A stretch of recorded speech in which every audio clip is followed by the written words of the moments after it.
Había una vez un niñito llamado Juanito, que le gustaban mucho los animalitos. Tenía tanta curiosidad de saber los sonidos de cada animalito.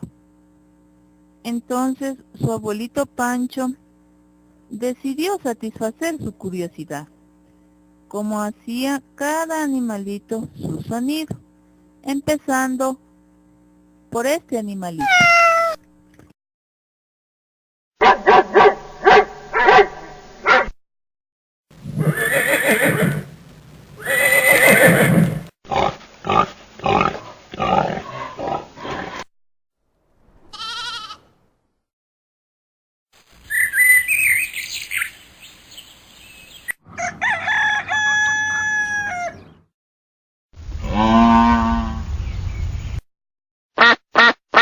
Juanito quedó muy satisfecho, aprendió cada sonido de cada animalito.